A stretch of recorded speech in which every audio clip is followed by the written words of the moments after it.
Hi friends, ఈవేళ frock కుట్టడానికి ఇలా stitch చేస్తున్నాను చూడండి. ఈ క్లాత్ నెట్ క్లాత్ లైనింగ్ వేసి ఇలా కుచ్చులు పెట్టేస్తున్నాను మొత్తం చూడండి.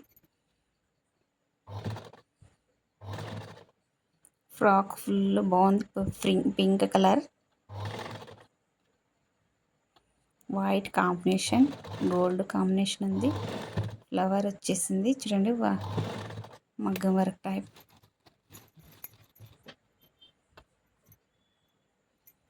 మొత్తం ఇలా కుచ్చులు పెట్టిన తర్వాత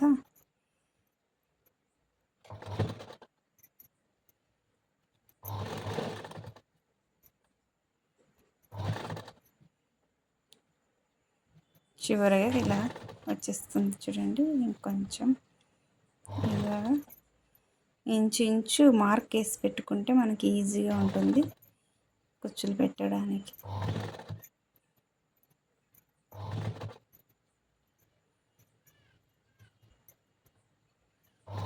పర్ఫెక్ట్ మనకి ఎంత కావాలో అంత ఇంచు మార్క్ వేసి పెట్టేసుకోవాలి.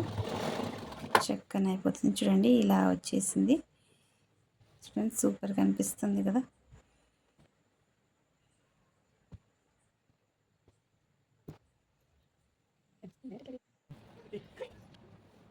చూడండి, రివర్స్ వేస్తే ఇలా ఉంది. టాప్ బాటమ్ కుట్టేసాను చూడండి. ఇలాగా రెండు జాయింట్ చేసేస్తున్నాను. జాయింట్ చేసేసుకున్నాక చివరిగా ఇలాగ వచ్చిందో చూద్దామండి. చూడండి, ఇలా జాయింట్ చేసేసుకోవాలి. లోపల పెట్టేసి ఇలాగా లైనింగ్ పైన వచ్చేసింది చూడండి. కనిపించట్లేదు కొంచెం.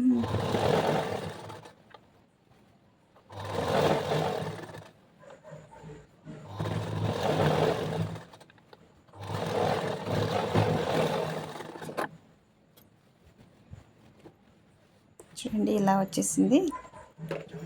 ఈ ఫ్లవర్ దీనికి కుట్టాలనుకుంటున్నాను నేను, స్టిచ్ చేసుకుందామని. కింద ఇట్లా పెట్టేస్తాను. ఇది నేనే ఓన్గా తయారు చేసేసుకుని గమ్ వేసి సూపర్గా అనిపిస్తుందని లీఫ్ లాగా. చూడండి, లీఫ్ లాగా గోల్డ్ కలర్ కాంబినేషన్ పెట్టాను. ఫ్లవర్కి ఇలా చేసి ఇలా స్టిచ్ చేస్తున్నాను చూడండి. స్టోన్స్ వేస్తే బాగుంటుందని ఇలా కొట్టేస్తున్నాను. నాటు వేసేస్తా. చూడండి ఎలా వచ్చింది. పైన ఒక ఫ్లవర్ లాగా నెట్ తీసుకొని ఇలా ఫ్లవర్ చేసి ఇలా స్టిచ్ చేసుకుందాం అనుకుంటున్నా. దానికి ఒకటి స్టోన్స్ వేస్తా. చూడండి, ఇలా వచ్చింది. ఇది కూడా ఇది మొత్తం ఆడాడ ఇట్లా చూడండి, వైట్ స్టోన్ కుట్టేస్తున్నాను. చివరిగా ఇలా వచ్చింది చూడండి, ఎలా వచ్చిందో చూడండి. సూపర్ ఉంది కదండి. పింక్ ఫ్రాక్ ఈజీగా మనమే కుట్టేసుకోవచ్చు. నెట్ తెచ్చుకుంటే సరిపోతుంది. లైనింగ్ చూడండి ఎలా వచ్చిందో మీరు కామెంట్ చేయండి. మీరు కూడా ట్రై చేయండి. Bye friends.